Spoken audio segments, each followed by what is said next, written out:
بسم اللہ الرحمن الرحیم ام حسبتم ان تدخلوا الجنة ولما يأتكم مثل الذين خلوا من قبلكم مستهم البأساء والضراء وزلزلوا حتى يقول الرسول والذين آمنوا معه متى نصر الله ألا إن نصر الله قریب۔ السلام علیکم ورحمۃ اللہ وبرکاتہ۔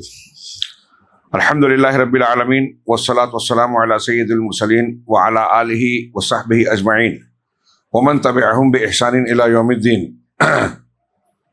اعوذ باللہ من الشیطان الرجیم، بسم اللہ الرحمن الرحیم۔ وَإِذْ يَعِدُكُمُ اللَّهُ إِحْدَى الطَّائِفَتَيْنِ أَنَّهَا لَكُمْ وَتَوَدُّونَ أَنَّ غَيْرَ ذَاتِ الشَّوْكَةِ تَكُونُ لَكُمْ وَيُرِيدُ اللَّهُ أَن يُحِقَّ الْحَقَّ بِكَلِمَاتِهِ وَيَقْطَعَ دَابِرَ الْكَافِرِينَ۔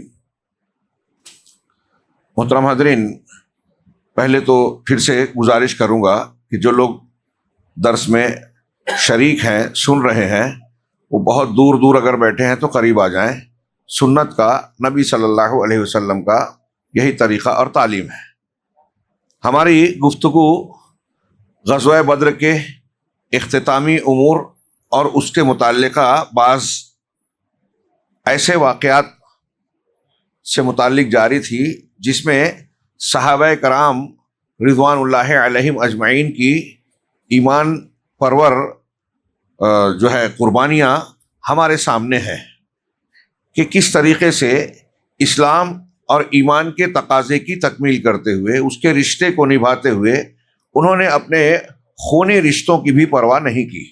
کل تذکرہ ہوا کہ متعدد صحابہ کرام نے بدر میں اپنے ہاتھوں سے بلا کسی تردد کے اپنے قریبی رشتہ داروں کو تہ تیغ کیا۔ حضرت ابو عبیدہ بن جراح رضی اللہ تعالی عنہ نے اپنے باپ کو قتل کیا۔ حضرت عمر بن خطاب رضی اللہ تعالی عنہ نے اپنے سگے ماموں کو مار دیا۔ اسی طریقے سے حضرت مصعب بن عمیر رضی اللہ تعالی عنہ نے اپنے سگے بھائی کے تعلق سے یہ کہا انصاری بھائی کو کہ ان کو اچھی طرح باندھو، ان کی ماں مالدار ہے، تمہیں اچھا فدیہ ملے گا۔ اور اس کے تعجب پر انہوں نے جواب دیا کہ اس وقت تو تم نہیں بلکہ یہ انصاری میرے بھائی ہیں۔ حضرت ابوبکر صدیق کا اپنے بیٹے کے ساتھ مکالمہ گزرا۔ بعض دوسری کتابوں اور روایتوں میں ایسا بھی ذکر ہے کہ ابوبکر صدیق رضی اللہ تعالیٰ عنہ سے ان کے بیٹے نے بعد میں کہا کہ ابو جان، آپ بدر کے میدان میں کئی مرتبہ میری تلوار کے زد میں آئے لیکن میں نے باپ سمجھ کر چھوڑ دیا۔ ابوبکر صدیق نے جواب دیا کہ بیٹے، اگر تم میری تلوار کی زد میں آئے ہوتے تو میں تمہیں نہیں چھوڑتا، اس لیے کہ تم کفر اور شرک کی طرف سے آئے تھے۔ اس معرکے میں جیسا کہ تذکرہ ہوا، صحابہ کرام نے رشتوں کی پرواہ نہ کر کے ایمان کے تقاضوں کو پورا کیا۔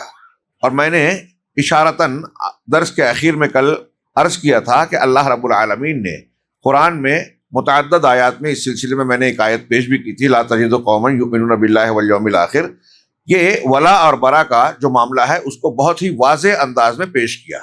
ایک واقعہ اور بھی ہوا، انہیں ابو حذیفہ رضی اللہ تعالیٰ عنہ کا، جن کے متعلق پچھلے دروس میں یہ بات آئی تھی کہ جب اللہ کے رسول صلی اللہ علیہ وسلم نے کہا کہ اگر بنو ہاشم کے لوگ کسی کی زد میں آتے ہیں تو انہیں قتل نہ کریں، اس لیے کہ انہیں جنگ میں زبردستی لایا گیا ہے، اور خاص طور سے حضرت عباس کے بارے میں کہا تھا۔ اور میں نے بتایا تھا کہ حضرت عباس رضی اللہ تعالیٰ عنہ خفیہ طور سے چھپ کر مسلمان ہو چکے تھے، یہ لوگوں کو پتہ نہیں تھا۔ بہرحال اللہ کے رسول صلی اللہ علیہ وسلم نے جب یہ بات کہی تو ابو حذیفہ نے یہ کہا کہ یہ کیسے ہو سکتا ہے کہ ہم اپنے باپ، بھائی، بیٹے جو بھی نظر آئیں ان کو قتل کر دیں، اور عباس اگر آ جائیں تو میں انہیں چھوڑ دوں؟ نہیں، اگر میرا سامنا ہوا تو میں انہیں تلوار کی لگام پہنا دوں گا۔ یہ سن کر رسول اللہ صلی اللہ علیہ وسلم کو افسوس ہوا تھا۔ اللہ حضرت عمر نے کہا کہ اجازت دو میں اس کی گردن اڑا دوں، آپ نے منع کیا۔ بعد میں حضرت ابو حذیفہ کو اس کا بڑا ملال تھا، غم تھا اور چاہتے تھے کہ اس کا کفارہ میں کسی طرح ادا کروں، چاہے جان دے کر ہو، اور بالآخر جنگ یمامہ میں شہید بھی ہوئے۔ انہیں ابو حذیفہ کا معاملہ یہ ہوا کہ جب مشرکین کی لاشوں کو کنویں میں ڈالنے کا حکم دیا گیا، اللہ تعالی رسول صلی اللہ علیہ وسلم نے کہا کہ چاہے بدر میں قلیب بدر جس کو کہتے تھے، ایک گندا اور گندگیوں والا ڈھیر کا کنواں تھا، اس میں بدر کے مقتولین جو مکہ کے یا قریش کے مقتولین تھے ان کی لاشوں کو ڈالا گیا۔ اس میں عتبہ بن ربیعہ کو کنویں کی طرف گھسیٹ کر لے جایا جانے لگا۔ عتبہ یہ وہی شخص ہے جو سرخ اونٹنی پر سوار تھا اور اللہ کے رسول صلی اللہ علیہ وسلم نے دیکھ کر کہا تھا کہ خیر اس میں ہے۔ یہ وہی ہے جس نے حکیم ابن حزام کو ابو جہل کے پاس بھیجا اور یہ کہا تھا کہ ابن حضرمی کی دیت اور قصاص، دیت کا ذمہ میں لیتا ہوں اور اس جنگ کو ٹال کے ہم واپس چلتے ہیں۔ جنگ کو روکنے کی کوشش کر رہے تھے یہ مکہ کے بڑے سرداروں میں سے۔ تو رسول اللہ صلی اللہ علیہ وسلم نے ان کے صاحبزادے، جب اس کی لاش کو بھی گھسیٹ کر ڈالا جانے لگا تو ان کے صاحبزادے حضرت ابو حذیفہ کے چہرے پر نظر ڈالی، دیکھا تو غمزدہ تھے، چہرے پر رنج و ملال تھا، چہرہ بدلا ہوا تھا۔ آپ صلی اللہ علیہ وسلم نے فرمایا، ابو حذیفہ ایسا لگتا ہے کہ آپ اپنے والد کے سلسلے میں کچھ محسوس کر رہے ہیں، دل میں آپ کو احساس ہو رہا ہے۔ چنانچہ انہوں نے کہا، نہیں واللہ یا رسول اللہ، میرے اندر اپنے باپ کے بارے میں اور ان کے قتل کے بارے میں ذرا بھی لرزش نہیں ہے، یعنی یہ نہیں سوچ رہا ہوں کہ یہ کام غلط ہوا، مسلمانوں نے غلط کیا یا ان کے قتل کا معاملہ غلط ہوا، مجھے اس سلسلے میں کوئی لرزش نہیں۔ البتہ میں اپنے باپ کے متعلق جانتا تھا کہ ان میں سوجھ بوجھ اور دور اندیشی ہے، سمجھداری ہے اور دور اندیشی اور فضل کمال کی، اسی لیے میں آس لگائے بیٹھا تھا۔ ان کی سوجھ بوجھ کی وجہ سے مجھے امید تھی کہ یہ خوبیاں انہیں اسلام تک پہنچا دیں گی، یعنی وہ مسلمان ہو جائیں گے، ایسی میں امید رکھتا تھا۔ لیکن اب ان کا انجام دیکھ کر اور اپنی توقع کے خلاف کفر پر ان کا خاتمہ دیکھ کر مجھے بے حد افسوس ہے۔ اس پر رسول اللہ صلی اللہ علیہ وسلم نے حضرت ابو حذیفہ رضی اللہ تعالیٰ عنہ کو دعائے خیر فرمائی اور ان سے بھلی بات کہی۔ اندازہ لگا سکتے ہیں آپ یہ منظر کشی۔ اس کے بعد شیخ نے فریقین کے مقتولین کی بات کی۔ اس معرکے میں مشرکین کی شکست فاس اور مسلمانوں کی فتح مبین واضح طور سے نظر آتی ہے۔ میں نے اس سے پہلے ذکر کیا، خود سورہ الفرقان میں، سورۃ الانفال میں اللہ رب العالمین نے اس دن کو یوم الفرقان کہا۔ فرقان فرق کرنے والا، حق اور باطل میں، صحیح اور غلط میں۔ قرآن کا ایک نام بھی فرقان ہے، شہر رمضان الذی انزل فیہ القرآن ھدی للناس وبینات من الھدی والفرقان۔ تو الفرقان قرآن کو کیوں کہا جاتا ہے؟ حق اور باطل، صحیح اور غلط، ایمان اور کفر، توحید اور شرک میں فرق کرنے والا، صحیح اور غلط میں فرق کرنے والا، جنتی اور جہنمی میں فرق کرنے والا۔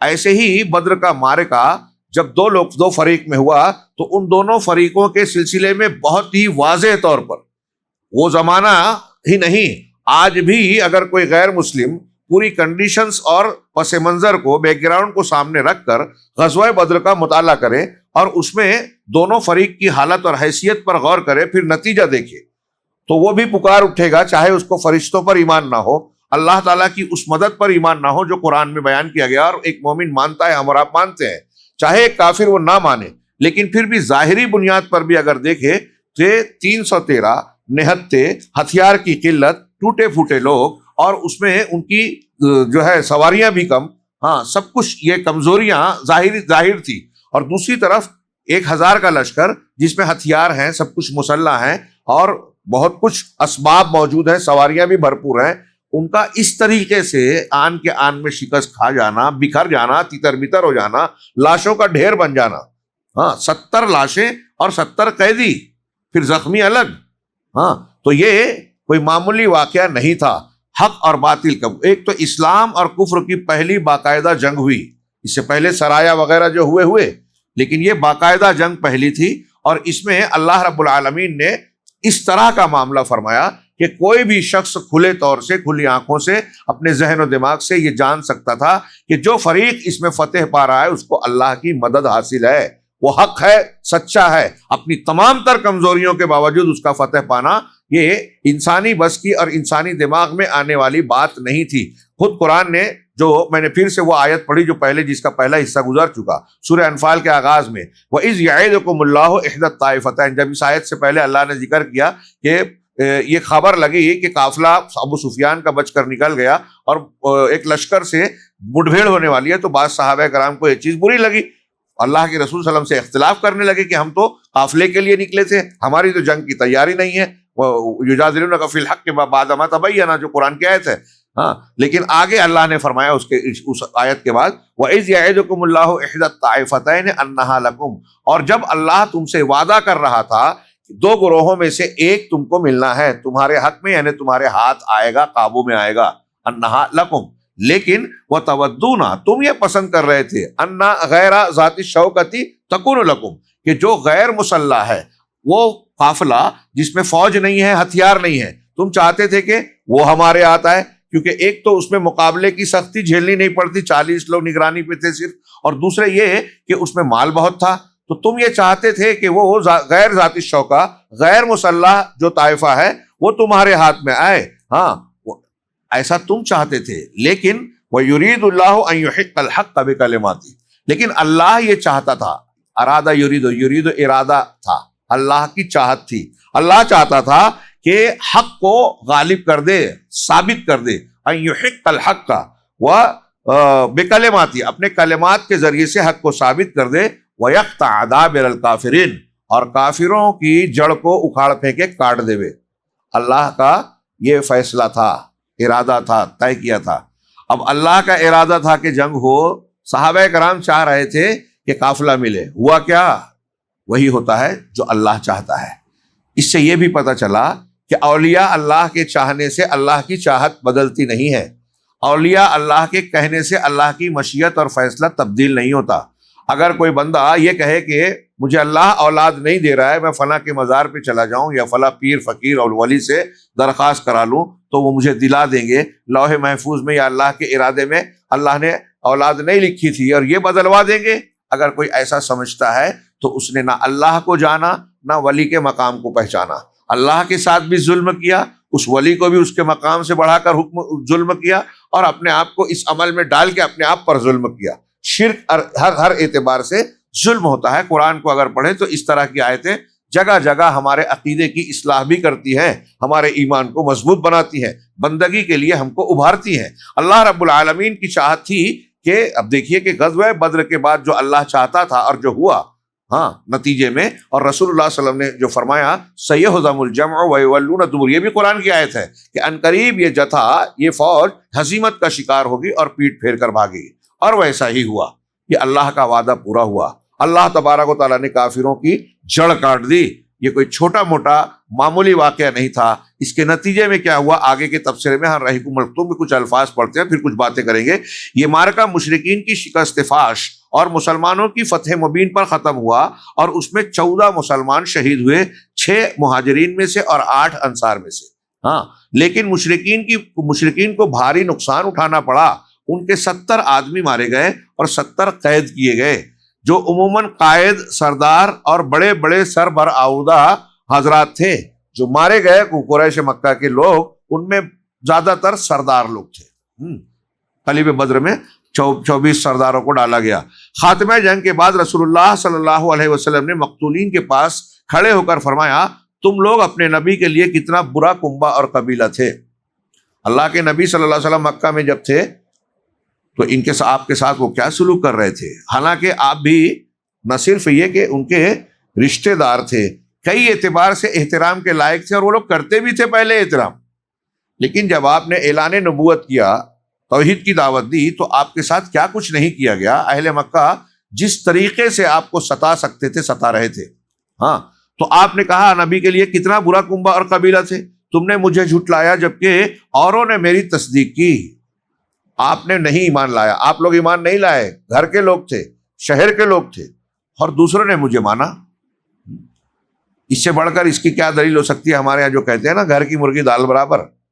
علامہ ابن حزم نے لکھا کہ جب میں نے یہ پڑھا کہ لوگ اہل علم اور فضل کے اپنے شہر کے جو قابل لوگ ہوتے ہیں، لوگ ان کی قدر نہیں کرتے، تو بات میری سمجھ میں نہیں آ رہی تھی، لیکن جب میں نے اللہ کے رسول اللہ کی سیرت پر غور کیا تو مجھے یہ بات فوراً سمجھ میں آ گئی۔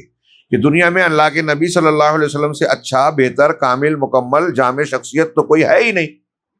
لیکن جب آپ نے نبوت کا اعلان، جن کو امین صادق خود مکہ والے کہتے تھے، لیکن جب آپ نے نبوت کا اعلان کیا تو آپ کے ساتھ کیا کچھ کیا گیا، مخالفتیں کیسی ہوئی، کیسے ستایا گیا۔ واقعی اگر اپنے درمیان کے لوگوں کو اہل علم و فضل کی قدر و قیمت کوئی پہچانتا تو سب سے زیادہ اہل مکہ کو جناب محمد رسول اللہ صلی اللہ علیہ وسلم کی پہچاننا چاہیے تھی، لیکن ستایا گیا۔ تو اللہ کے رسول نے کہا کہ تم نے مجھے جھٹلایا، اوروں نے میری تصدیق کی، تم نے مجھے بے یار و مددگار چھوڑا، ہاں، جبکہ اوروں نے میری تائید کی، تم نے مجھے نکالا جبکہ اوروں نے مجھے پناہ دی۔ اس کے بعد آپ نے حکم دیا، مکہ سے نکلے آپ مدینہ گئے، اوروں نے پناہ دی۔ اس کے بعد آپ نے حکم دیا اور انہیں گھسیٹ کر بدر کے ایک کنویں میں ڈال دیا گیا۔ حضرت ابو طلحہ رضی اللہ تعالیٰ عنہ سے روایت ہے کہ نبی کریم صلی اللہ علیہ وسلم کے حکم سے بدر کے روز قریش کے 24 بڑے بڑے سرداروں کی لاشیں بدر کے ایک گندے خبیث کنویں میں پھینک دی گئیں۔ آپ کا دستور تھا کہ آپ جب کسی قوم پر فتح یاب ہوتے تو 3 دن میدان جنگ میں قیام فرماتے۔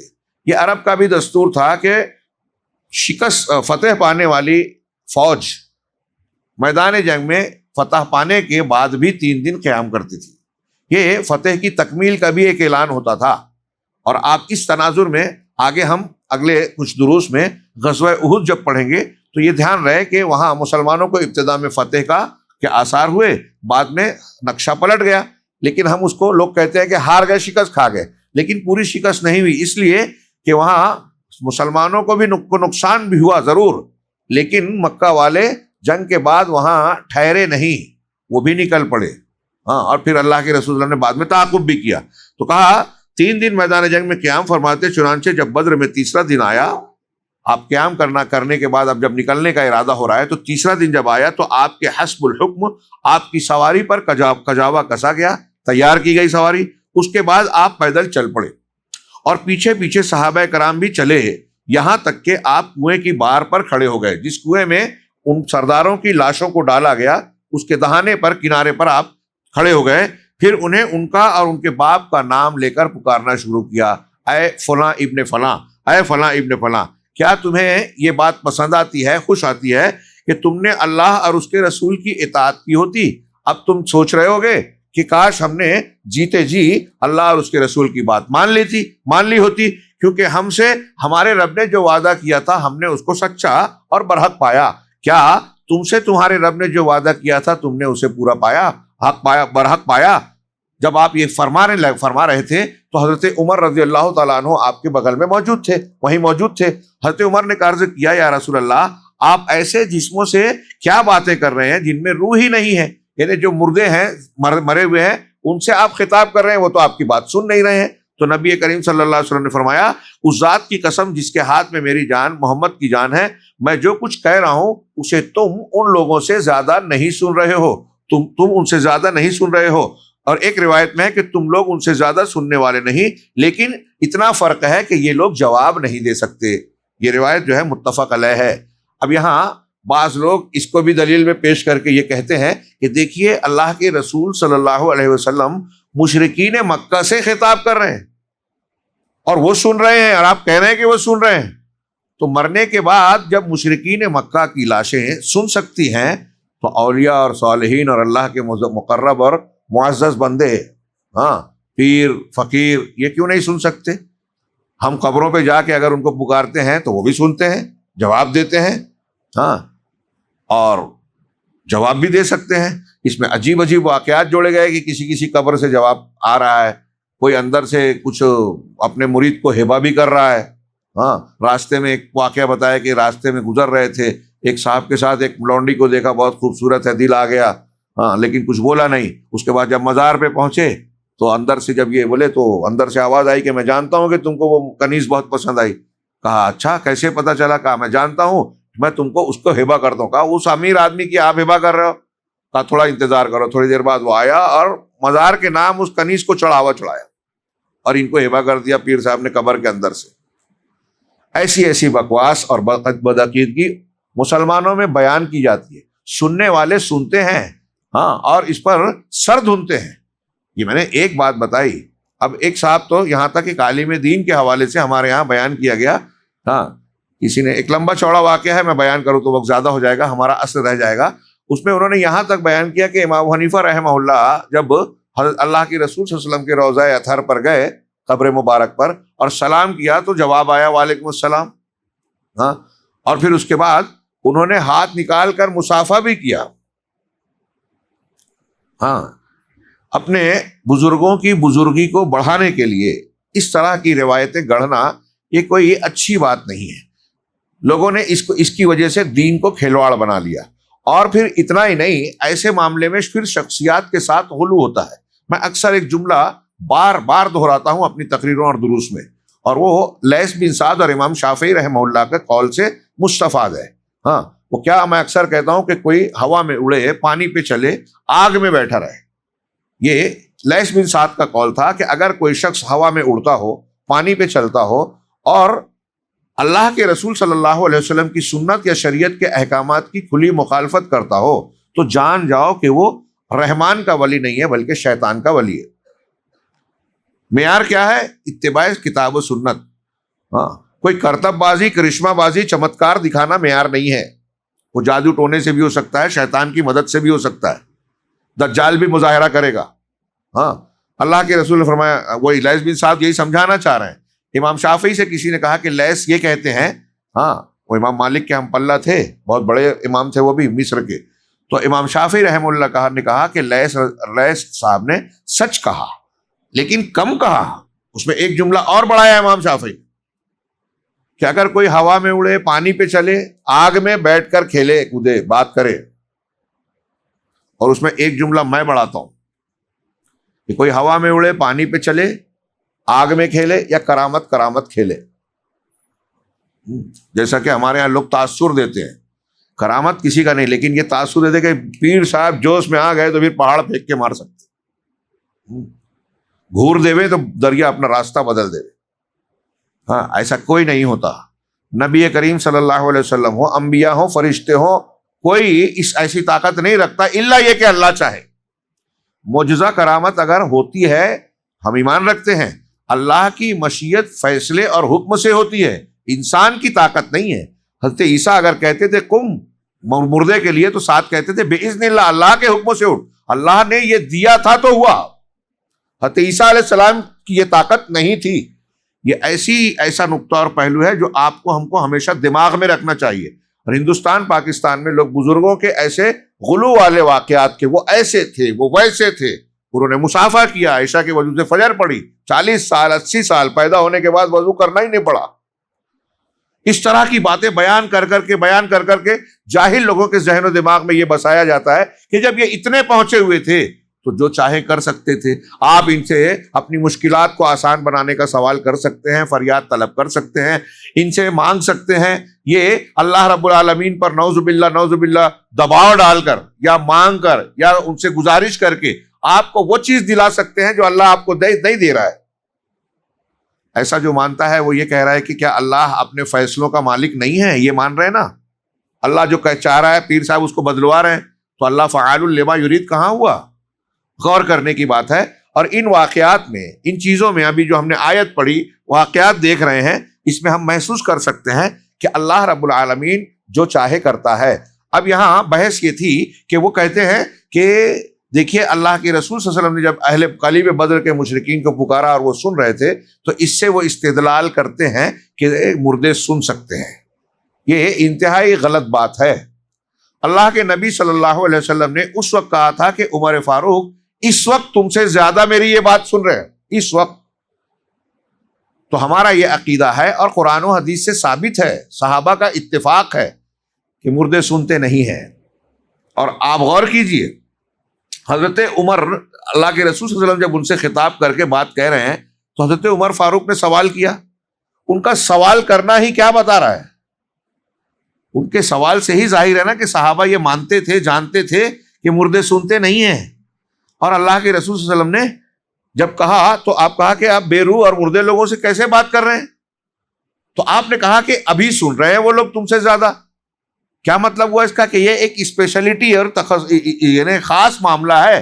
اللہ تعالیٰ اس وقت تو میری باتیں ان کو سنا رہا ہے، تو اللہ چاہے تو سنا سکتا ہے۔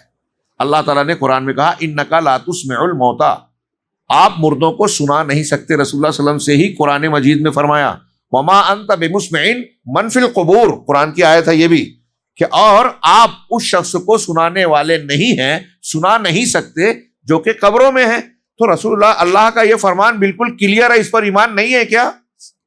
اس کو مان رہے ہیں۔ اور پھر اس کو ماننے کے ساتھ جب اللہ کے رسول صلی اللہ علیہ وسلم نے کہا تو حضرت عمر کے اعتراض کرنے پر اللہ کے رسول نے حضرت عمر سے یہ نہیں کہا کہ مردے سنتے ہیں، یہ نہیں کہا کہ مردے سنتے ہیں یا تمہارا سوال ہی غلط ہے، یہ کہا کہ اس وقت یہ میری بات تم سے زیادہ سن رہے ہیں۔ بعض روایتوں میں یہ ہے، مطلب بطور خاص اس وقت سنایا جاتا ہے۔ ایسے ہی جیسے تدفین کے بعد اللہ تبارک و تعالیٰ ہر دفن ہونے والے انسان کو جو لوگ دفن کرنے جاتے ہیں ان کے جوتوں کی، چپلوں کی یا پیروں کی چھاپ سناتا ہے۔ یہ حسرت کے لیے ہوتا ہے کہ جس دنیا میں تم تھے، جن پر تمہارا تکیہ تھا، جن کے بیچ تھے، وہ اب تمہیں چھوڑ کر اکیلا چھوڑ کر جا رہے ہیں۔ تم ہو اور تمہارا عمل ہے، اب تم کو انہی اعمال کی بنیاد پر اللہ تبارک و تعالیٰ کا سامنا کرنا ہے، اس کے ضابطوں کا مقابلہ کرنا ہے۔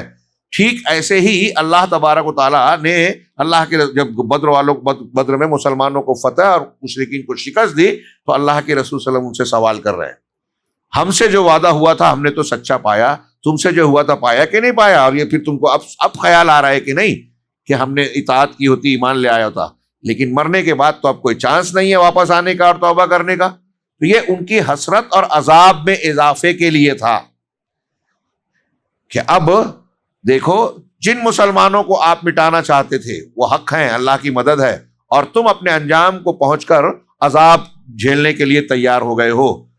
اب یہ معاملہ تھا، اللہ کے رسول صلی اللہ علیہ وسلم نے ان سے یہ کہا اور پھر وہاں سے روانہ ہوئے۔ آگے ہم پڑھ رہے ہیں یہاں مکے میں شکست کی خبر، اس عنوان سے شیخ صفی الرحمان نے جو کہا میں اس کو تیزی سے پڑھتا ہوں۔ مشرکین نے میدان بدر سے غیر منظم شکل میں بھاگتے ہوئے تتر بتر ہو کر گھبراہٹ کے عالم میں مکے کا رخ کیا۔ شرم و ندامت کے سبب ان کی سمجھ میں نہیں آ رہا تھا کہ مکہ میں کس طرح داخل ہوں۔ ابن اسحاق کہتے ہیں کہ سب سے پہلے جو شخص قریش کی شکست کی خبر لے کر مکے وارد ہوا پہنچا وہ حیثمان بن عبداللہ خزائی تھا۔ لوگوں نے اس سے دریافت کیا کہ پیچھے کی کیا خبر ہے؟ اس نے کہا عتبہ، ربیعہ، شیبہ بن ربیعہ، ابو الحکم بن ہشام، عتبہ بن ربیعہ، شیبہ بن ربیعہ، ابو الحکم ابن ہشام، یہ ابو لہب کو کہتے تھے، امیہ بن خلف، اور دوسرے کئی سرداروں کا نام لیا اس نے، اور کہا مزید کچھ سرداروں کا نام لیتے ہوئے کہا کہ یہ سب قتل کر دیے گئے۔ جب اس نے مقتولین کی فہرست میں اشراف قریش کو گنانا شروع کیا تو صفوان بن امیہ جو کعبہ کے پاس جو حتیم ہے کھلا ہوا حصہ، اس کی دیوار سے ٹیک لگا کر بیٹھا تھا اور دور سے اس کی بات کو سن رہا تھا، تو کہا اللہ کی قسم اگر یہ ہوش میں ہے تو اس سے میرے متعلق پوچھو کہ میں کہاں ہوں۔ تو لوگوں نے پوچھا کہ صفوان بن امیہ کا کیا حال ہوا؟ یہ امیہ کا بیٹا تھا صفوان بن امیہ، تو پوچھا کہ صفوان بن امیہ کے بارے میں تمہارا کیا ہے، اس کی کیا خبر ہے؟ تو اس نے کہا وہ تو دیکھو حتیم میں بیٹھا ہوا ہے، بخدا اس کے باپ کو اور اس کے بھائی کو قتل ہوتے ہوئے میں نے خود دیکھا ہے، یعنی اس کو پہچانا بھی، اور اس کے باپ اور بیٹے بھائی کی جو حضرت امیہ کا جو واقعہ ہوا تھا عبد الرحمن بن عوف بتانا چاہتے تھے، حضرت بلال نے مسلمانوں کے ساتھ مل کر اسے مار دیا، تو ان کا ذکر کیا کہ اس کے باپ کو اور بیٹے کو قتل ہوتے ہوئے میں نے خود دیکھا۔ رسول اللہ صلی اللہ علیہ وسلم تو یہ تب ان کو لگا کہ ہاں یہ ہوش میں ہے اور صحیح بات کہہ رہا ہے۔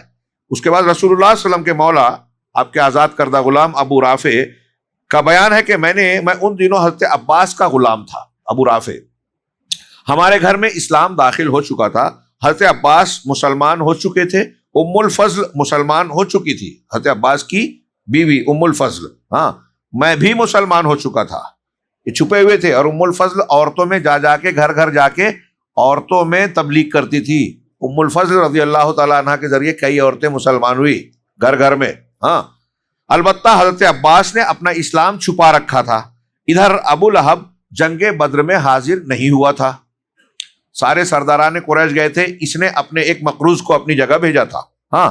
جب اسے خبر ملی تو اللہ نے اس پر ذلت و رسوائی طاری کر دی، اور ہمیں کہتے ہیں ہمیں اپنے اندر قوت و عزت محسوس ہوئی۔ ابو رافع کہتے ہیں کہ وہ تو ذلیل ہوا، بے عزت ہوا، اور سارے مکہ کے لوگوں کی کیفیت ایسی تھی، اور مکہ میں جو کمزور مسلمان تھے ابو رافع انہی میں تھے. تو کہا مجھے قوت معلوم ہے، میں کمزور آدمی تھا، تیر بنایا کرتا تھا اور زمزم کے حجرے میں بیٹھا تیر کے دستے چھیلتا رہتا تھا. واللہ اس وقت میں حجرے میں بیٹھا اپنے تیر چھیل رہا تھا، میرے پاس ام الفضل بیٹھی ہوئی تھی، اور جو خبر آئی تھی اس سے ہم شاداں و فرحاں تھے، بہت خوش تھے بدر کی خبر سن کر. کہ اتنے میں ابو لہب اپنے دونوں پاؤں بری طرح گھسیٹتا ہوا آ پہنچا اور حجرے کے کنارے پر بیٹھ گیا. اس کی پیٹھ میری طرف تھی. ابھی وہ بیٹھا ہی ہوا تھا کہ اچانک شور ہوا کہ یہ ابو سفیان بن حارث بن عبد المطلب آ گیا. ابو لہب نے اس سے کہا میرے پاس آؤ، میری عمر کی قسم تمہارے پاس خبر ہے. وہ ابو لہب کے پاس بیٹھ گیا. لوگ کھڑے تھے. ابو لہب نے کہا بھتیجے بتاؤ لوگوں کا حال کیا حال رہا؟ اس نے کہا کچھ نہیں، بس لوگوں سے ہماری مٹ بھیڑ ہوئی اور ہم نے اپنے کندھے ان کے حوالے کر دیے.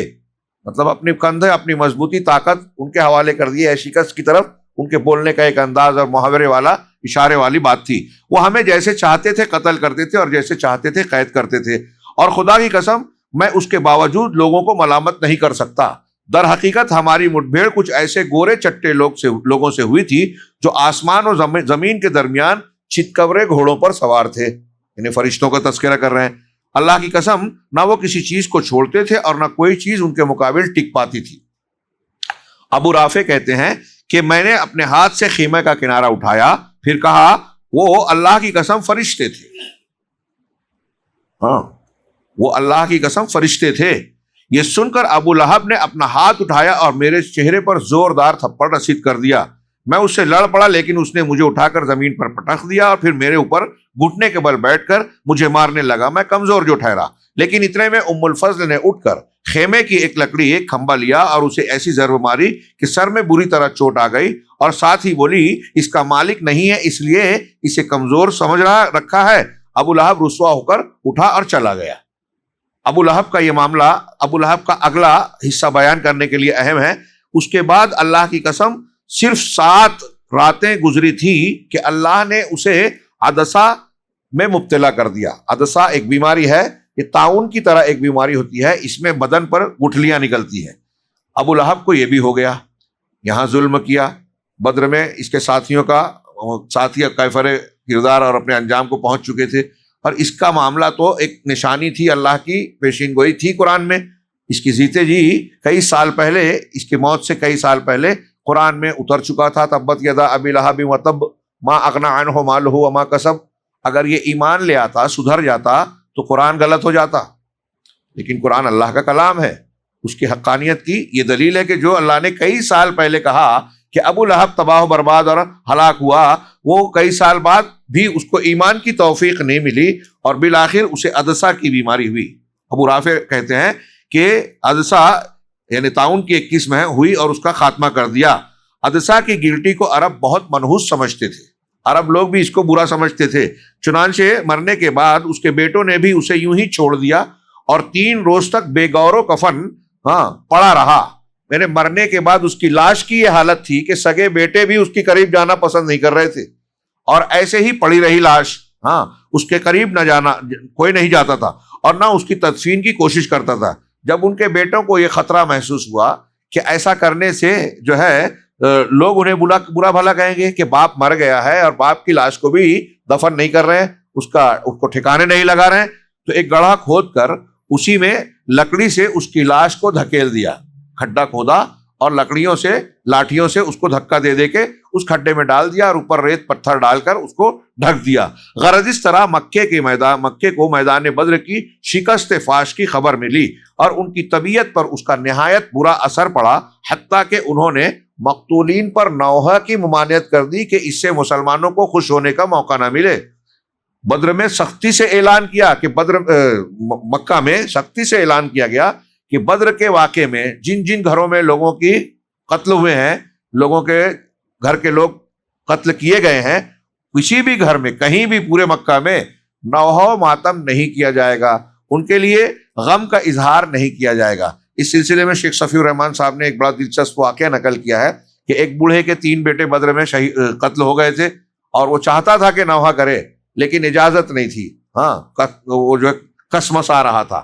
ایک دن اس کے چند دنوں کے بعد رات میں ایک عورت کے رونے کی آواز سنی تو بڑا خوش ہوا. اس نے کہا اپنی لونڈی سے کہ جا کے دیکھو کسی نوکر سے, ملازم سے, کہ کیا مکہ والوں نے بدر کے مقتولین پر نوحہ کرنے کی اجازت دے دی ہے تو میں بھی کروں. تو جب وہ واپس آ کے خبر دیتا ہے کہ نہیں وہ عورت جو ہے اپنی اونٹنی کے گم ہو جانے کی وجہ سے رو رہی ہے, تو اس پر وہ جھلا گیا اور اس نے کچھ اشعار کہے. یہ اشعار بھی یہاں موجود ہیں, میں اسے چھوڑ رہا ہوں. اس نے اس میں ان اشعار میں یہ کہا کہ ارے تو ایک اونٹنی پر رو رہی ہے, رونا ہے تو فلاں پر رو, فلاں پر رو, فلاں پر رو, جو اپنے وقت کے جوان تھے, شیر تھے, ایسے تھے اور بدر میں وہ سب دفن ہو گئے. رونا ہے تو ان لوگوں پر رو, تو ایک اونٹنی پہ رو رہی ہے, اور ہمیں جو ہے اپنے بیٹوں پر رونے کی اجازت نہیں ہے. مدینے میں, یہ مکہ کی خبر تھی. اب مدینے میں جو خبر کا معاملہ ہے, ادھر مسلمانوں کی فتح مکمل ہو چکی تو رسول اللہ صلی اللہ علیہ وسلم نے اہل مدینہ کو جلد از جلد خوشخبری دینے کے لیے 2 قاصد روانہ کیے, 2 نمائندوں کو بھیجا. ایک حضرت عبداللہ بن رواحہ رضی اللہ تعالیٰ عنہ, جنہیں اوالی مدینہ کا اوپری حصہ, بالائی حصہ اوالی مدینہ کے باشندوں کے پاس بھیجا گیا, اور دوسرے حضرت زید بن حارثہ رضی اللہ تعالیٰ عنہ کو بھیجا, جو مدینہ کے جنوبی حصے زیری علاقے کے باشندوں کو تک خبر پہنچانے کے لیے بھیجا گیا.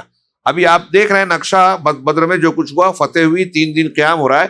اللہ کے رسول 2 صحابی کو بھیج رہے ہیں مدینہ میں خبر دینے کے لیے. اس درمیان میں وہاں موجود جو مخالفین تھے, اندر سے جو کینہ کپٹ مسلمانوں کے تعلق سے رکھتے تھے, مشرک ہوں یا عبداللہ بن ابی بن سلول کا ٹولہ ہو یا یہودیوں کے عناصر ہوں, وہ مسلمانوں کے تعلق سے اور بدر کے تعلق سے بہت الٹی سیدھی خبریں ہیں مکہ میں پھیلاتے رہے, مدینہ میں پھیلاتے رہے. ارے یہ تو خودکشی کرنے گئے, مسلمانوں کو شکست ہو گئی, محمد صلی اللہ علیہ وسلم کو قتل کر دیا گیا. چنانچہ وہ کہتے ہیں کہ اس دوران یہود اور منافقین نے جھوٹے پروپیگنڈے کر کے مدینے میں ہلچل پیدا کر رکھی تھی, یہاں تک کہ یہ خبر بھی اڑا رکھی تھی کہ نبی کریم صلی اللہ علیہ وسلم قتل کر دیے گئے ہیں. چنانچہ جب ایک منافق نے حضرت زید بن حارثہ کو رضی اللہ تعالیٰ عنہ کو نبی کی اونٹنی قصوہ پر سوار ہو کر آتے ہوئے دیکھا. اللہ کے نبی صلی اللہ علیہ وسلم کی اونٹنی تھی جس کا نام تھا قصوہ.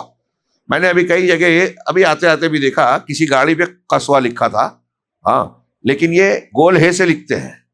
اللہ کے رسول صلی اللہ علیہ وسلم کی اونٹنی کا جو قصوہ نام تھا نا, وہ ہے سے نہیں ہے, واو کے بعد گول ہے نہیں ہے, بلکہ الف ممدودہ والا, اسماء جیسے رہتا ہے نا, اولائکا میں جو الف مد کے ساتھ ہے, تو ایسے قصوہ حمراء مد کے ساتھ اور آخری میں حمزہ, وہ ہے قصوہ. اللہ کے رسول صلی اللہ علیہ وسلم کی اونٹنی کا نام تھا. اس اونٹنی پر حضرت زید بن حارثہ رضی اللہ تعالیٰ عنہ سوار ہو کر خبر پہنچانے آئے. دور سے منافق نے دیکھا تو بول پڑا, واقعی محمد صلی اللہ علیہ وسلم قتل کر دیے گئے, دیکھو یہ تو انہی کی اونٹنی ہے نا, ہم اسے پہچانتے ہیں, اور یہ اس اونٹنی پر محمد صلی اللہ علیہ وسلم نہیں بلکہ زید بن حارثہ سوار ہے. ہاں, شکست کھا کر بھاگا ہے اور اس قدر مروب ہے کہ اس کی سمجھ میں نہیں آتا کہ کیا کہے.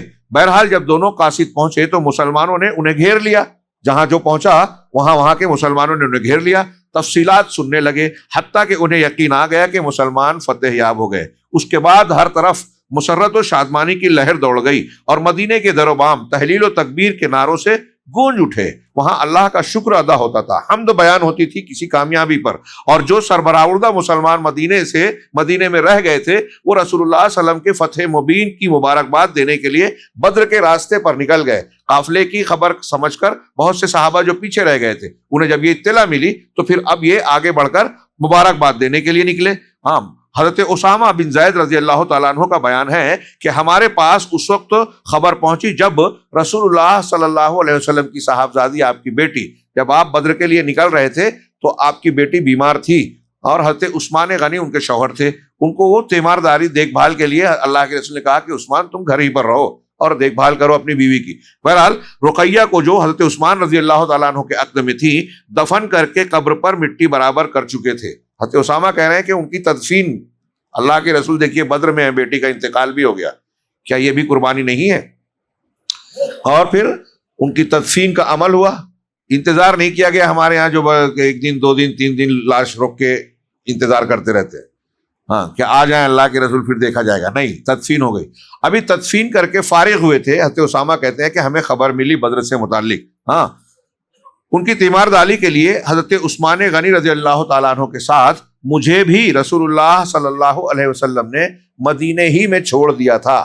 یعنی بدر میں ان دونوں کے شریک نہ ہونے کی یہ وجہ بالکل واضح ہے. آخری آج کے درس کی بات ہم یہ پڑھ لیتے ہیں کہ مال غنیمت کا معاملہ اور مسلمانوں کا مدینہ پہنچنا۔ رسول اللہ صلی اللہ علیہ وسلم نے معرکہ ختم ہونے کے بعد 3 دن بدر میں قیام فرمایا، اور ابھی آپ نے میدان جنگ سے کوچ نہیں فرمایا تھا کہ مال غنیمت کے بارے میں لشکر کے اندر اختلاف پڑ گیا۔ دیکھیں صحابہ بھی انسان تھے، ان کے یہاں بھی بشری معاملات پیش آتے تھے، تو وہاں بھی اور جو حالات تھے آپ اور ہم پڑھ چکے ہیں۔ ایسے میں ایک دنیاوی اعتبار سے بھی جب فتح ملی ہے تو ایک انسان کے دل میں فطری طور سے یہ خواہش ہوگی کہ بھائی ہمارا کچھ معاملہ مضبوط ہو جائے مال غنیمت کے ذریعے۔ اور جب یہ اختلاف شدت اختیار کر گیا تو رسول اللہ صلی اللہ علیہ وسلم نے حکم دیا کہ جس کے پاس جو کچھ ہے وہ آپ کے حوالے کر دے، یعنی رسول اللہ صلی اللہ علیہ وسلم کے۔ صحابہ کرام نے اس حکم کی تعمیل کی، اور اس کے بعد اللہ نے وحی کے ذریعے سے اس مسئلے کا حل نازل فرمایا۔ حضرت عبادہ بن صامت رضی اللہ تعالیٰ عنہ کا بیان ہے کہ ہم لوگ نبی صلی اللہ علیہ وسلم کے ساتھ مدینے سے نکلے اور بدر میں پہنچے، لوگوں سے جنگ ہوئی اور اللہ نے دشمن کو شکست دی۔ پھر ایک گروہ ان کے تعاقب میں لگ گیا۔ جنگ کے میدان میں اپنے الفاظ میں شارٹ کر کے بیان کروں کہ جب جنگ کا نقشہ پلٹا، مسلمان غالب آ گئے، تو جو مشرکین بھاگ رہے تھے، مسلمانوں کا ایک گروہ ان کے پیچھے گیا۔ کچھ مسلمان مکہ والوں کے مدینے ان کے قافلے میں جنگ کے میدان میں جو کچھ انہوں نے مال اسباب خیمے وغیرہ ہتھیار چھوڑے تھے، جو مقتولین تھے ان کے سامان تھے، کچھ مسلمان اسے سمیٹ رہے تھے۔ کچھ مسلمان وہ تھے جو اللہ کے نبی صلی اللہ علیہ وسلم کی نگرانی پر مقرر تھے، وہ آپ کے چھپر کے ارد گرد تھے کہ کوئی آپ کو اذیت اور نقصان نہ پہنچا دے، تو وہ ڈٹے رہے، وہ کہیں ہلے نہیں تاکہ اللہ کے رسول صلی اللہ علیہ وسلم کی حفاظت کر سکیں۔ اب جب مال غنیمت جمع ہوا تو جن لوگوں نے اکٹھا کیا تھا انہوں نے کہا کہ ہم نے سمیٹا ہے اس لیے ہمارا۔ جو لوگ تعاقب میں گئے تھے انہوں نے کہا کہ چونکہ ہم نے جو ہے دشمن کو اس سے دور کیا، بھگایا، تبھی تو آپ کو ہاتھ لگ سکا، اس لیے اس پہ ہمارا حق بنے گا۔ پھر ایسے ہی جنہوں نے اللہ کے رسول صلی اللہ علیہ وسلم کی حفاظت پر اپنی ذمہ داری نبھائی تھی، انہوں نے کہا کہ ہم لوگ سب سے اہم کام کر رہے تھے اور اللہ کے نبی صلی اللہ علیہ وسلم کی نگرانی پر مامور تھے، اس لیے یہ ہمارا حق ہے۔ اس اختلاف نے تھوڑی شدت اختیار کی۔ اللہ کے نبی صلی اللہ علیہ وسلم نے سب کو حکم دیا کہ جس کے پاس جو کچھ ہے وہ سب اللہ کے رسول صلی اللہ علیہ وسلم کے پاس جمع کر دے، اس میں کسی اور کا کوئی حصہ نہیں ہے۔ دشمن کا کیا کہہ رہے ہیں وہ اسی تناظر میں جب آپ نے جمع کر لیا تو اللہ تبارک و تعالیٰ نے سورہ انفال کی یہ ابتدائی آیتیں نازل کی۔ یسألونک عن الانفال قل الانفال للہ والرسول فاتقوا اللہ واصلحوا ذات بینکم واطیعوا اللہ ورسولہ ان کنتم مؤمنین۔ کہ لوگ آپ سے مال غنیمت، انفال نفل کی جمع، زائد، لوگ آپ سے مال غنیمت کے متعلق پوچھتے ہیں، کہہ دو غنیمت اللہ اور اس کے رسول کے لیے ہے۔ ایک بات یہ بھی آپ کو یاد دلا دوں کہ اسلام سے پہلے رسول اللہ صلی اللہ علیہ وسلم یا امت محمدیہ سے پہلے دوسرے نبیوں کی امتوں میں، شریعتوں میں مال غنیمت حرام تھا۔ مال غنیمت کو مسلمان جو دشمن سے حاصل کیا ہوا مال ہے اس کو استعمال نہیں کر سکتے تھے، اس کو آسمان سے جب ایک جگہ رکھ دیا جاتا، آسمان سے ایک آگ آ کر جلا دیتی تھی، روایتوں میں ہے۔ یہ مسلمانوں پر حلال کیا گیا، اور یہ پہلا بدر کا موقع ہے کہ اب مال غنیمت سے متعلق یہ ابتدائی آیت ہے، اور سورہ انفال میں آگے چل کے اس کی تھوڑی قدر تفصیل بیان کی گئی ہے کہ مال غنیمت کو کس طریقے سے تقسیم کرنا چاہیے۔ تو یہ مال غنیمت اللہ اور اس کے رسول کے لیے ہے، پس اللہ سے ڈرو اور اپنے باہمی تعلقات کی اصلاح کرو۔ فاتقوا اللہ، اللہ سے ڈرو، تقوی اختیار کرو، اور وَأَصْلِحُوا ذَاتَ بَيْنِكُمْ، اور اپنے آپسی تعلقات اور معاملات کی اصلاح کر لو۔ یہ اصلاح ذات البین بہت بڑا کام ہے، بہت اہم ہے، بلکہ سنن کی حدیث میں ہے کہ کیا اللہ کے رسول نے صحابہ سے پوچھا کہ کیا میں تم کو ایسے عمل کی بات نہ بتاؤں جو نماز، روزہ، اللہ کے راستے میں خرچ کرنے، امر بالمعروف نہی عن المنکر سے بھی زیادہ اہم ہے؟ نفلی نماز روزے کی بات ہے، فرض نہیں۔ تو لوگوں نے کہا ہاں، تو کہا اصلاح ذات البین، لوگوں کے درمیان لوگوں کے معاملات کی اصلاح کرنا۔ کیوں؟ اس لیے کہ لوگوں کے درمیان معاملات کو بگاڑنا، فساد پھیلانا یہ حالقہ ہے، موڑ دینے والا ہے۔ میں یہ نہیں کہتا، اللہ کے رسول نے فرمایا کہ میں نے یہ نہیں کہتا کہ سر کے بال موڑتا ہے، بلکہ یہ دین کو موڑ دیتا ہے۔ اور آج مسلمانوں میں بہت سارے لوگ غیبت، چغلی، لگائی بجھائی اور مختلف ذریعوں سے آپس میں اختلاف پھیلاتے ہیں، جھگڑا لگاتے ہیں، جبکہ ہمارے مذہب کی دین کی تعلیم یہ ہے کہ ملانے کے لیے آپ جھوٹ بولیں تو یہ اللہ کے نزدیک اچھا ہے۔ تو اگر تم اپنے باہمی تعلقات کی اصلاح کر لو اور اللہ اور اس کے رسول کی اطاعت کرو اگر واقعی تم مسلمان ہو۔ اس کے بعد رسول اللہ صلی اللہ علیہ وسلم نے یہ آیت نازل ہوئی، اللہ نے طریقہ بتایا تو آپ نے مال غنیمت مسلمانوں کے درمیان کو تقسیم فرما دیا۔ ہاں، رسول اللہ صلی اللہ علیہ وسلم 3 روز بدر میں قیام فرما کر مدینے کے لیے چل پڑے۔ آپ کے ہمراہ مشرک قیدی بھی تھے اور مشرکین سے حاصل کیا ہوا مال غنیمت بھی۔ آپ نے حضرت عبداللہ بن کعب رضی اللہ تعالیٰ عنہ کو اس کی نگرانی سونپی تھی۔ جب آپ وادی صفرا کے درے سے باہر نکلے تو درے اور نازیہ کے درمیان ایک ٹیلے پر پڑاؤ ڈالا اور وہیں خمس یعنی 5واں حصہ علیحدہ کر کے، مال غنیمت کا 5واں حصہ علیحدہ کر کے بیت المال میں رکھ کے باقی مال غنیمت مسلمانوں پر برابر برابر تقسیم کر دیا۔ اور وادی صفرا ہی میں آپ نے حکم صادر فرمایا کہ نضر بن حارث کو قتل کر دیا جائے۔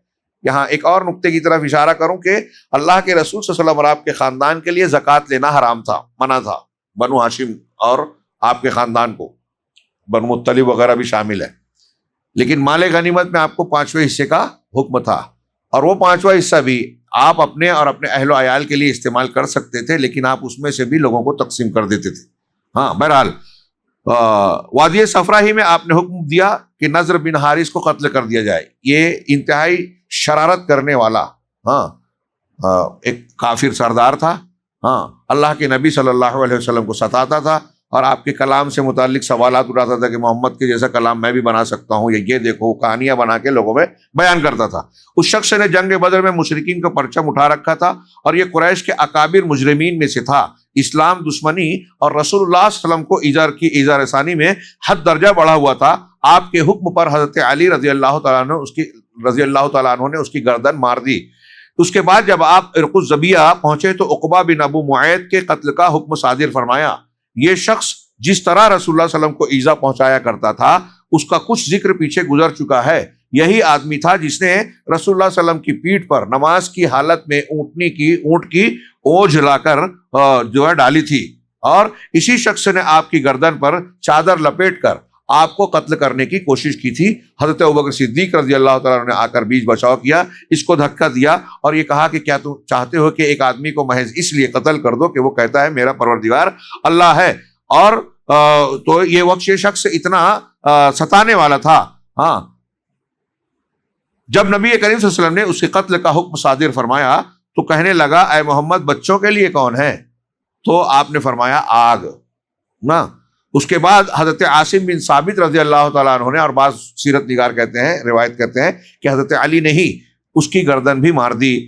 جنگی نقطۂ نظر سے ان دونوں طاغوتوں کا قتل کیا جانا بہت ضروری تھا، کیونکہ یہ صرف جنگی قیدی نہیں تھے بلکہ جدید اصلاح کے مطابق یہ جنگی مجرم بھی تھے۔ اس کے بعد آپ مقام روحہ پہنچے تو ان مسلمان سربراہوں سے ملاقات ہوئی جو دونوں ابھی مکہ ابھی مدینہ پہنچے نہیں ہیں، راستے ہی میں ہیں۔ مقام روحہ پہنچے تو ان مسلمان سربراہوں سے ملاقات ہوئی جو دونوں قاصدوں سے فتح کی بشارت سن کر آپ کا استقبال کرنے اور آپ کو فتح کی مبارکباد پیش کرنے کے لیے مدینے سے نکل پڑے تھے۔ جب انہوں نے مبارکباد پیش کی تو حضرت سلمہ بن سلامہ رضی اللہ تعالیٰ عنہ نے کہا کہ آپ لوگ ہمیں کاہے کی مبارکباد دے رہے ہیں؟ ہمارا ٹکراؤ تو خدا کی قسم گنجے سر کے بوڑھوں سے ہوا تھا۔ مکہ والوں کے بارے میں کہا، جو اونٹ جیسے تھے۔ اس پر رسول اللہ صلی اللہ علیہ وسلم نے مسکرا کر فرمایا بھتیجے یہی لوگ سربر آوردگان قوم تھے، بڑے بڑے سردار مانے جاتے تھے۔ اس کے بعد حضرت اسید بن حضیر رضی اللہ تعالیٰ عنہ، یہ انصار کے مشہور صحابی ہیں، ان کی فضیلتیں ہیں۔ یہ حضرت مصعب بن عمیر کے ساتھ دعوت کا کام مدینہ میں کرنے میں بہت آگے رہتے تھے، لیکن اس جنگ میں پیچھے رہ گئے۔ تو آپ نے کہا کہ یا رسول اللہ کی حمد ہے، ساری تعریف اللہ کے لیے ہے، اس نے آپ کو کامیابی سے ہمکنار کیا اور آپ کی آنکھوں کو ٹھنڈک پہنچائی۔ بخدا میں یہ سمجھتے ہوئے بدر میں پیچھے نہ رہا تھا کہ آپ کا ٹکراؤ دشمن سے ہوگا۔ میں جو پیچھے رہا تو مجھے اس کی امید نہیں تھی، میں تو سمجھ رہا تھا کہ بس قافلے کا معاملہ ہے، اور اگر میں یہ سمجھتا کہ دشمن سے سابقہ پڑے گا تو میں پیچھے نہیں رہتا۔ رسول اللہ صلی اللہ علیہ وسلم نے فرمایا کہ تم سچ کہہ رہے ہو، یعنی ان کی بات سچی تھی، سچے مسلمان تھے۔ اس کے بعد آپ مدینہ منورہ میں اس طرح مظفر و منصور داخل ہوئے کہ شہر اور گرد و پیش کے سارے دشمنوں پر آپ کی دھاک بیٹھ چکی تھی، جو طاق میں لگے ہوئے تھے کہ ان مسلمانوں کا صفایا کیا جائے۔ مکہ والے ان کو اگر شکست دیں گے تو پھر ہم ان کی اینٹ سے اینٹ بجا دیں گے، ان کو خاطر میں نہیں لائیں گے۔ اب بالکل نقشہ پلٹ گیا ہے، آپ فاتحانہ مدینہ میں داخل ہو رہے ہیں اور نہ صرف مکہ والوں پر آپ کی دھاک بیٹھی بلکہ ارد گرد میں بھی یہ دھاک بیٹھ رہی ہے کہ جب یہ مکہ کے اتنے مضبوط لشکر کو کے دانت کھٹے کر سکتے ہیں بلکہ کھلی کھلی فاش شکست فاش دے سکتے ہیں تو ہماری کیا حیثیت ہے؟ ہم ان کے سامنے کھڑے ہوں گے تو ہم کو بھی جو ہے بے نام و نشان کر دیا جائے گا۔ اس فتح کے اثر سے مدینے کے بہت سے لوگ حلقہ بگوش اسلام ہوئے، دیکھیے قوت ملتی ہے تو پھر لوگوں کو اور آسانی ہوتی ہے، تو بہت سارے لوگ جو چھپے تھے دبے تھے یا شک شبے میں تھے وہ مسلمان ہوئے۔ عبداللہ بن ابی بن سلول جو کافی حد تک کفر ہی پہ تھا اور بظاہر مخالفت نہیں کر رہا تھا، لیکن اب اپنے آپ کو مسلمان ظاہر کرنے لگا، اسلام لے آیا، وہ اور اس کے وہ رفقا جو بعد میں منافق بنے، یعنی اوپر سے تو اسلام لیا ہے، قبول کر لیا، لیکن اندر سے کفر تھا۔ آپ کے مدینہ تشریف آوری کے ایک دن بعد قیدیوں کی آمد ہوئی، آپ نے انہیں صحابہ کرام پر تقسیم فرما دیا اور ان کے ساتھ حسن سلوک کی وصیت فرمائی۔ قیدی صحابہ کرام کے ہیں، 70 لوگ مارے گئے تھے مکہ کے اور 70 قیدی تھے، اندازہ لگائیے۔ اللہ کے رسول صلی اللہ علیہ وسلم نے ان قیدیوں کے ساتھ حسن سلوک کا حکم دیا۔ آج بھی دنیا میں بہت مہذب دنیا ہے، جیلوں میں قیدیوں کے ساتھ ویسا سلوک نہیں ہوتا جیسا صحابہ کرام نے اور اسلامی تعلیم نے ان کے ساتھ کرنے کا حکم دیا ہے۔ اس وصیت کا نتیجہ یہ تھا کہ صحابہ کرام خود کھجور کھاتے تھے اور لیکن ان قیدیوں کو روٹی پیش کرتے تھے۔ یہ بھی دھیان رہے کہ مدینہ میں کھجور کی حیثیت نہیں تھی، روٹی کی بڑی قیمت تھی۔ اور جب اللہ کے رسول نے کہا کہ ان کا اچھا سلوک کرنا، ان کے ساتھ اچھا سلوک کرنا، تو وہ خود کھجور کھا رہے ہیں اور اچھی چیز جس کو سمجھ رہے ہیں وہ قیدیوں کو دے رہے ہیں۔ ان قیدیوں کے ساتھ حسن سلوک اور پھر قیدیوں کے ساتھ کیا معاملہ کیا جائے، یہ انشاءاللہ ہم کل کے درس میں جو غزوہ بدر سے متعلق آخری بحث ہوگی اور پھر اس پہ قرآن کا جو تبصرہ ہے سورہ انفال پہ، اسے شیخ نے جو پیش کیا ہے، کچھ باتیں میں عرض کرنا چاہوں گا۔ یہ کل کے درس میں ہم غزوہ بدر کے مبحث سے متعلق تکمیل کو انشاءاللہ پہنچیں گے۔ اللہ رب العالمین اس غزوے سے صرف ہم کو قصے کہانی کے طور پر اسے سننے سنانے والا نہ بنائے، بلکہ اس سے جو دروس اور عبرتیں اور جو اسباق و ہدایات ملتی ہیں جس کو اللہ تعالیٰ نے اپنے کلام میں اور رسول اللہ صلی اللہ علیہ وسلم نے اپنی احادیث میں بیان فرمائی ہے، ہم کو توفیق دے رب العالمین کہ ہم ان اسباق اور دروس کو اپنی زندگی میں تازہ کریں اور اس کے ذریعے سے اپنی زندگی کو صحیح راستے پر لے چلیں تاکہ ہم جنت میں داخل ہوں۔ اللہ رب العالمین ہمیں خیر کی توفیق دے۔ وآخر دعوانا ان الحمد للہ رب العالمین وصلی اللہ علی نبینا محمد۔